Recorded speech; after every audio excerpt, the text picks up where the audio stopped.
domenica, benvenuti alla TG Sicilia. Le principali notizie. A Palermo precipita un ascensore rudimentale, cadono nel vuoto 2 donne e 2 bambine, la madre è grave. Folla in chiesa a Lentini, alla Camera Ardente per Margaret Spada, morta a 22 anni a Roma per una rinoplastica. Appello dei sanitari, prima di ogni intervento consultate il medico di famiglia. Domattina i funerali. Morto nel carcere di Catanzaro un detenuto messinese invalido e con problemi di salute mentale. Sul corpo ematomi e ferite da taglio, ma il referto parla di abuso di stupefacenti e infarto cardiaco.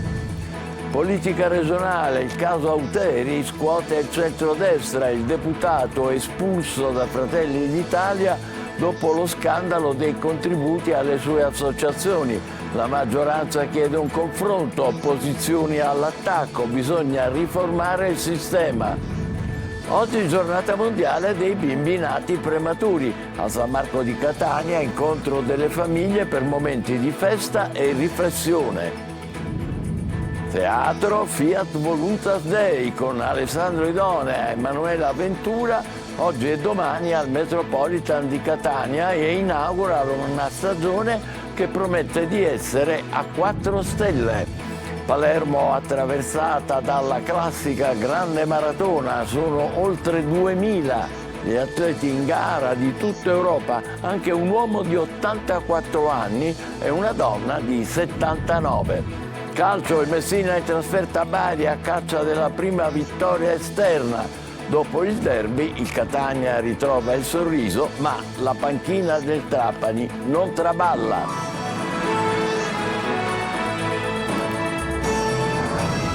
Bentrovati. A Palermo precipita un ascensore rudimentale e cadono nel vuoto 2 donne e 2 bambine. È grave la madre. E Luca Ciliberti. Un ascensore artigianale precipita, a Palermo cadono nel vuoto e restano ferite mamma, nonna e 2 figli. Paura in piena notte in uno stabile di via Mura San Vito, nel rione Capo, accanto al comando provinciale dei Carabinieri. La donna di 32 anni ha riportato trauma e ferite profonde alle gambe. Per i più piccoli, un bambino di 7 anni e una ragazzina di 13 anni, fortunatamente solo lievi traumi. Nell'incidente è rimasta coinvolta anche la loro nonna di 71 anni. Entrambe le donne sono state trasportate d'urgenza al pronto soccorso del Civico, mentre i ragazzini sono stati trasferiti all'ospedale Cervello. L'impianto, secondo una primissima ricostruzione, sarebbe stato costruito artigianalmente da un componente della famiglia che di professione fa il fabbro. È stato proprio quest'ultimo ad essere stato aiutato dai vigili del fuoco a scendere con l'ausilio di una scala, poiché era rimasto bloccato al primo piano.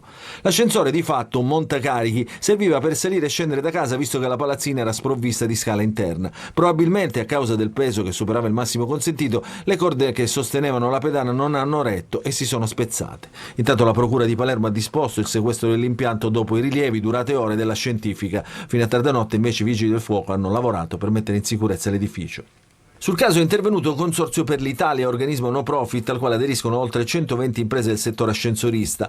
In una nota parlano di caso limite perché si tratterebbe di un impianto non omologato e non collaudato, ma soprattutto non soggetto a manutenzione da parte di una ditta accreditata. L'Italia, il dato è poco noto, conta 1 milione di ascensori attivi su tutto il territorio nazionale ed è seconda al mondo solo dopo la Cina. Per più della metà, però, questi impianti sarebbero vetusti.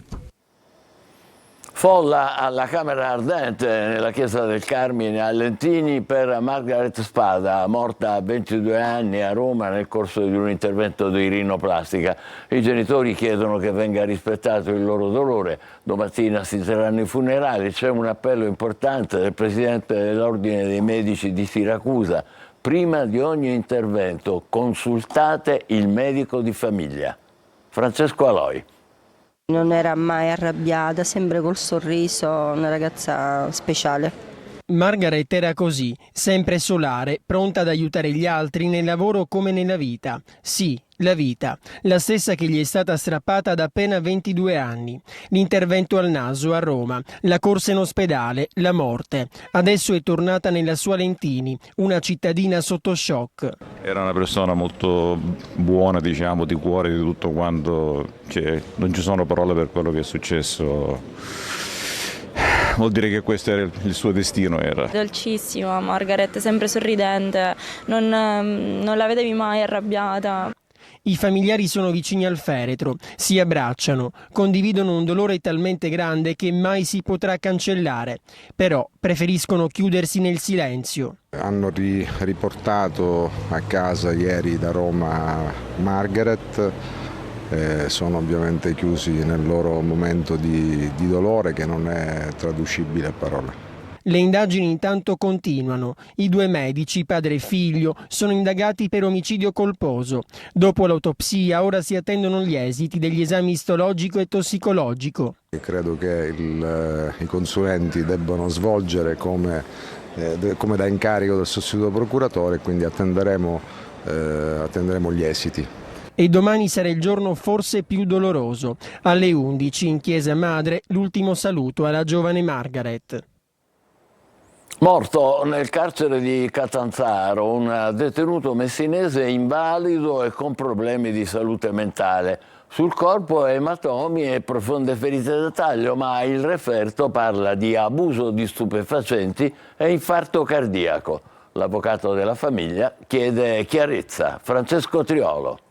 Non convince la famiglia la morte del 28enne messinese Ivan Domenico Lauria, che diventa un caso. Il giovane, che si trovava in carcere a Catanzaro dove stava scontando 11 anni e 2 mesi, è morto venerdì scorso, secondo il certificato medico, per abuso di sostanze stupefacenti ed arresto cardiaco. Una motivazione che la famiglia contesta e ha dato mandato all'avvocato messinese Pietro Ruggeri di presentare una denuncia per chiarire le modalità del decesso, anche perché, secondo la famiglia, il corpo del ragazzo presentava evidenti ematomi e ferite da taglio, oltre che parti del corpo sanguinanti. Al di là del certificato medico, che fra l'altro attesta anche un abuso di sostanze stupefacenti e come possa essere possibile in carcere, questo ovviamente secondo me sia giusto approfondire e chiarire, ma al di là di questo ci sono ovviamente delle ferite anche nella testa e delle tracce di sangue nei vestiti che non possono essere compatibili soltanto con un semplice arresto cardiaco. A Ivan Domenico Lauria, tossicodipendente invalido civile al 75%, con gravi problemi di salute,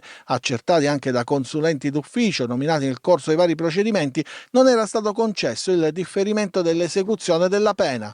Abbiamo fatto non una, ma del 2021 che facciamo richieste quando era lui detenuto alla casa circondariale di Trapani, richieste che sono state fatte anche al Ministero di Giustizia, tanto che eravamo pronti anche a fare una richiesta di interrogazione parlamentare. Sembrava che la situazione si fosse sbloccata perché veniva trasferito, almeno inizialmente era trasferito a Barcellona, poi è stato trasferito a Palermo, però la situazione purtroppo ha avuto questo epilogo. Catania, prevista per la settimana prossima l'autopsia sul corpo della neonata morta giovedì all'ospedale Garibaldi Nesima nel reparto di ostetricia e ginecologia poco dopo la nascita.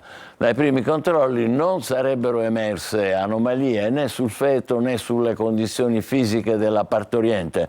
Intanto la donna, tuttora in terapia intensiva, è in progressivo miglioramento. Gli investigatori hanno acquisito la cartella clinica e hanno sequestrato la salma della piccola.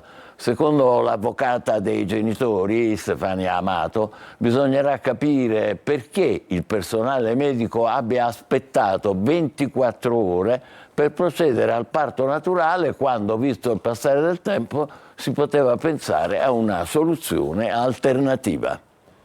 A Catania le piattaforme utilizzate per prendere il sole durante la stagione estiva sono ancora lì, parzialmente montate. Un pericolo potenziale per l'ambiente e per la sicurezza. Luca Ciliberti. Il Natale è quasi alle porte, negozi e centri commerciali hanno già addobbato gli alberi e nonostante l'estate sia ormai alle spalle, Catania e i solarium di Ognina, utilizzati durante la stagione balneare ufficiale calendarizzata dal comune, sono ancora ben visibili sulla scogliera e si trovano ancora in uno stato di parziale smontaggio. Nonostante il brusco abbassamento delle temperature e il maltempo dei giorni scorsi, il lungomare resta sempre il luogo favorito per le passeggiate. Questo è quello che si presenta all'occhio di un comune fruitore della domenica. La procedura di smontaggio, che sarebbe dovuta terminare già da settimane, va a rilento e potrebbe rappresentare un potenziale pericolo per l'ambiente circostante e per la sicurezza marittima. Eventuali distacchi di parte della struttura infatti potrebbero finire in acqua anche a causa delle mareggiate e creare pericoli per le imbarcazioni. Il materiale di risulta, poi spesso lasciato sugli scogli, deturpa e danneggia l'ambiente. Un pericolo evidenziato anche dall'associazione Consitalia, che in una nota ha sottolineato che questi problemi si ripetono ogni anno e rappresentano un'ulteriore dimostrazione della necessità di migliorare la pianificazione e la gestione delle infrastrutture pubbliche legate al demanio marittimo. La situazione attuale, secondo l'associazione, non solo danneggia l'immagine della città, ma crea un precedente preoccupante sulla custodia e la valorizzazione dei beni pubblici. Servirebbe dunque rimuovere al più presto i materiali pericolosi abbandonati dai solarium e chiarire eventuali responsabilità legate allo stato di abbandono. Il timore è quello che queste strutture, lasciate sulla scogliera, si deteriorino a dispetto dei soldi spesi dalla collettività. Politica regionale, non solo i contributi rilasciati all'associazione gestita da un unico deputato, c'è un intero sistema da riformare in Sicilia. Turismo e cultura sono commissariati da un solo partito. È la nuova denuncia delle opposizioni all'ARS dopo il caso Auteri, che è stato espulso da Fratelli d'Italia. Manlio Viola. Non accenna a rientrare il caso Auteri sull'uso delle somme destinate alla promozione turistica e culturale in Sicilia. Il deputato indipendente Ismaele Lavardera, protagonista della prima denuncia proprio su questo caso, ovvero sui contributi rilasciati ad un'associazione che ha sede a casa della madre del deputato di Fratelli d'Italia, lancia un nuovo allarme. Ospite de Il Punto parla di un settore turistico e culturale ostaggio di un solo partito, Fratelli d'Italia, e poi racconta di casi anche più eclatanti di quello fino ad ora conosciuto. Io do un'altra notizia e mi assumo la responsabilità di quello che dico all'interno di questa trasmissione. Lei lo sa che ci sono delle associazioni che hanno preso dei contributi di spettacoli, iniziative, e di quei spettacoli, di quelle iniziative non c'è traccia? Anche su questo ci sono delle indagini in corso. Intanto proprio Auteri, deputato siracusano di Fratelli d'Italia, dopo essersi autosospeso dal partito, ha lasciato il gruppo dei Meloniani e aderito al gruppo misto. Ironia della sorte, si troverà collega di gruppo proprio di Lavardera, che minacciò nei bagni dell'ARS per quella denuncia. Chiederò quantomeno al presidente dell'ARS, ma questo gliel'ho già chiesto, che non mi metta nella stessa stanza con Auteri, perché sarebbe veramente ridicolo, no? Nel senso che nella divisione delle stanze, quantomeno che non mi si permette di averlo di fronte. Ma la vicenda non riguarda soltanto lo scontro personale fra i due deputati. L'intera opposizione chiede adesso di cambiare le regole generali.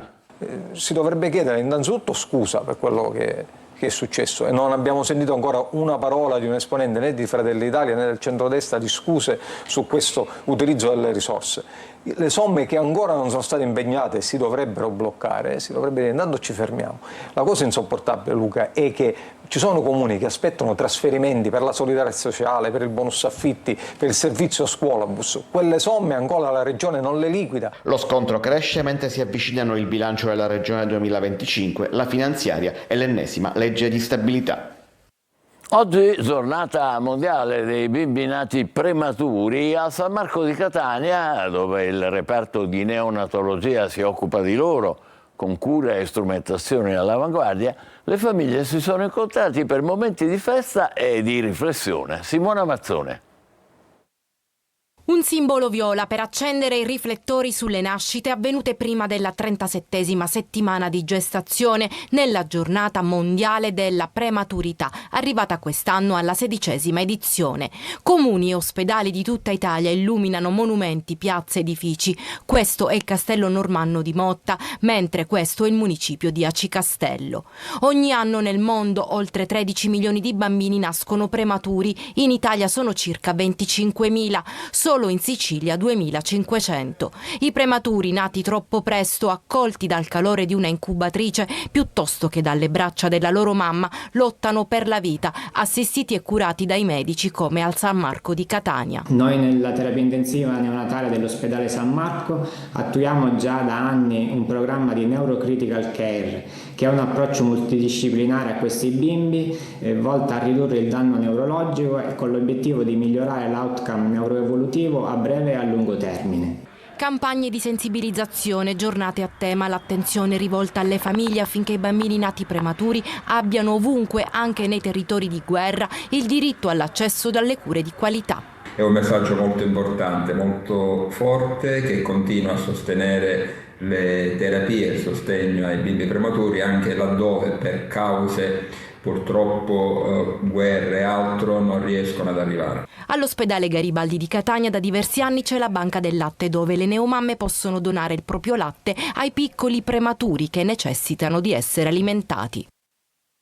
Teatro, con un classico della commedia siciliana, Fiat Voluntas Dei, apre la stagione di prosa al Metropolitan di Catania, che promette di essere a 4 stelle. In cartellone 6 commedie, oltre a un titolo fuori abbonamento. Eva Spampinato.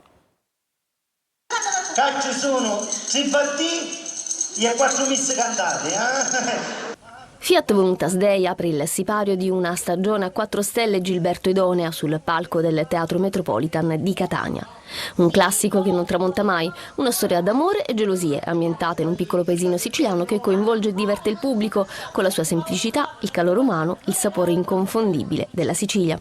Un pubblico che non ha mai fatto mancare l'appoggio alla compagnia guidata da Alessandro Idonea sul solco del padre Gilberto. È la stessa cosa che mi chiedo da tanti anni io, perché continuano a venire? Ma vuol dire che qualcosa di buono la facciamo. Alessandro Idonea dirige la commedia ma veste anche i panni di padre Attanasio, impegnato a soccorrere i poveri, risolvere dispute tra coniugi e fare da paciere nelle questioni amorose. Non ti spaventare che la ragazza è una bravissima ragazza. E seguiranno tutta una serie di appuntamenti tutti volti alla tradizione, sapete com'è, Miracolo, che poi sarebbe San Giovanni Decollato. Nel cast anche Manuela Ventura e Bruno Torrisi. Alessandro si ostina ancora a chiamarmi nonostante tutti quanti sono più bravi di me. Io non capisco perché mi chiama ancora, ogni anno sono una consuetudine, secondo me non trova facilmente attori e quindi poi chiama me. Ho iniziato con Gilberto, abbiamo fatto tanti lavori insieme e adesso con Alessandro continuiamo in questo clima che è sì di lavoro, però in realtà è un grande clima di affetto, di amicizia, una grande famiglia. 6 gli spettacoli in cartellone fino al 4 maggio, a cui si aggiunge un titolo fuori abbonamento. Anche Enzo De Caro, che è il nostro fiore all'occhiello, con Non è vero ma ci credo, un testo di De Filippo, quindi appunto tutto all'insegna della tradizione. Ma almeno possiamo parlare con me parte. Complimenti dunque, e adesso un'altra notizia, approda a Grotte, nell'Agrigentino, la mototerapia. È un progetto per l'autonomia e l'inclusione dei ragazzi affetti da disturbi comportamentali. Davide Sardo.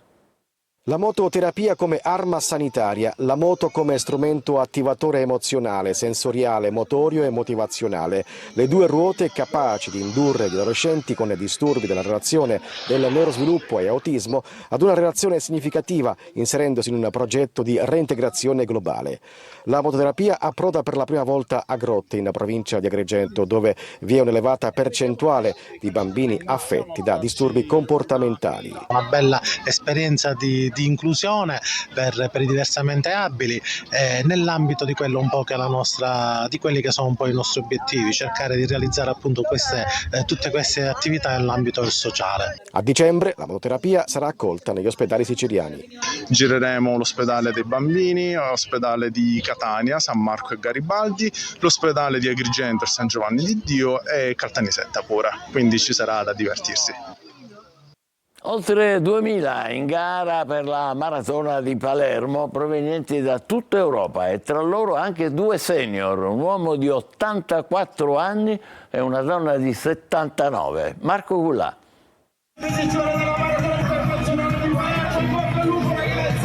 A Palermo è stato il giorno della maratona, edizione numero 29, 2400 corridori lungo i 42 chilometri del percorso nel centro cittadino. Colori, sport e una domenica di passione per gli automobilisti palermitani, considerati tanti divieti e le strade chiuse al traffico per permettere il regolare svolgimento della manifestazione. 50 nazioni rappresentate, il contingente più numeroso è quello della Polonia con 105 atleti e atlete. Podio virtuale delle nazioni completato da Francia e Gran Bretagna. Tra le regioni italiane, oltre alla Sicilia, si contano atleti anche che sono arrivati dalla Lombardia, Campania, Lazio, Calabria, Veneto ed Emilia-Romagna. A correre anche 2 senior, una donna di 79 anni e un uomo di 84. A tagliare il traguardo, prima di tutti, il malese di Achite e la trapanese Federica Cerrigliaro. Facciamo una breve pausa, tra poco per il calcio. Il Messina in trasferta a Bari a caccia della prima vittoria esterna. State con noi, vi aspettiamo.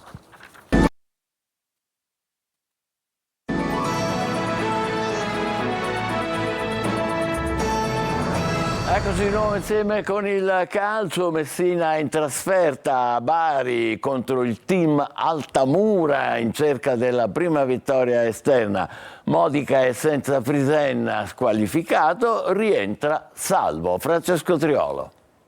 Continuità, certezze e soprattutto punti è quello che cerca il Messina nella trasferta di oggi pomeriggio a Bari contro il team Altamura, in quello che è un vero scontro diretto per la salvezza. Giallorossi e pugliesi sono distanti appena 3 punti, con la possibilità concreta per la squadra di Modica di agganciare i biancorossi in caso di successo, e sarebbe il primo in trasferta in questo campionato. Ecco perché quello del San Nicola diventa un crocevia importante per il prossimo futuro del Messina, atteso poi da 4 scontri diretti sino a Natale. Temi che non sono stati affrontati da Giacomo Modica nel presentare la partita, visto che l'allenatore anche questa settimana ha saltato la conferenza stampa prepartita e continua nel suo silenzio. A parlare, sperano tutti, sia il campo, dove occorre dare concretezza e continuità ai risultati. Di Donato, tecnico dell'Altamura, ha sottolineato come il Messina abbia sempre mostrato gambe ed un atteggiamento tosto, quindi ci si può attendere una partita ad alto tasso di attenzione. Per quanto riguarda le formazioni, Di Donato dovrà fare a meno di Minesso, Franco, Palermo, Sadic e Sabatani, ma recupera a campo. In campo dovrebbe schierarsi con un 4-4-2 con davanti Leonetti, che ha già segnato 6 gol, e D'Amico. Da capire invece come si presenterà il Messina, che può provare a stare coperto e ripartire con un 3-5-2, già visto nelle precedenti giornate, oppure giocarsela con un 4-3-3 che potrebbe rivedere dall'inizio salvo, dopo aver scontato il turno di squalifica. Senza Frisen, fermato dal giudice sportivo, andrà occupata un'altra casella under, utile per il minutaggio, dunque non è da escludere l'impiego di Anselmo, anche se Petrucci potrebbe giocare da titolare. A quel punto l'altro fuori quota dovrebbe essere impiegato sull'esterno o in attacco, dove dovrebbero andarci Anatriello, Pedicil e Petrungaro. Calcio inizia alle 15, arbitra Diop di Treviglio. Il derby dai 2 volti, se il Catania sorride e ritrova fiducia e entusiasmo, la sconfitta nel match di venerdì getta nello sconforto il Trapani, che però conferma Aronica in panchina. Palermo non scenderà in campo per la sosta di campionato. Marco Gullà. Una vittoria che regala serenità, restituisce fiducia e permette al Catania di avanzare in classifica e tornare a galleggiare a ridosso delle prime della classe. Ci voleva un successo così per mettersi alle spalle il periodo di crisi, e sicuramente la vittoria nel derby contro il Trapani rappresentava la migliore medicina. Una performance di carattere con il Catania che poteva anche vincere con un punteggio più rotondo. Se i rossazzurri hanno invertito la marcia, però lo scopriremo solamente nelle prossime giornate, in primis quella di sabato, quando il Catania dovrà giocare al Partenio contro l'Avellino. La sconfitta nel derby ha invece ridimensionato il Trapani, che dal canto suo sperava in un risultato positivo per emettere un ruggito e dare un segnale forte al campionato, ma così non è stato. La posizione di Salvatore Aronica comunque non è in discussione, lo conferma la società, che si è detta soddisfatta della prova dei Granata. Un rendimento comunque sotto le aspettative, aggravato da una sola vittoria nelle ultime 5 partite. Passiamo al Palermo, che al contrario delle altre siciliane non scenderà in campo per la sosta di campionato. Rosanero, che domenica prossima giocheranno al Barbera contro la Sampdoria, una partita spartiacque. Se il Palermo vorrà ancora alimentare la speranza di rimanere agganciato ai primi vagoni del treno promozione, dovrà necessariamente vincere. In 3 Brunori, Henriel e Duaron scalpitano nel Palermo per prendere le redini del reparto offensivo. Difficile che Dionisi intervenga sul modulo, si prosegue col 4-3-3, come sempre accaduto sin qui. Noi ci fermiamo qui, l'appuntamento come al solito è per le 20. Grazie per essere stati con noi, ancora buona domenica.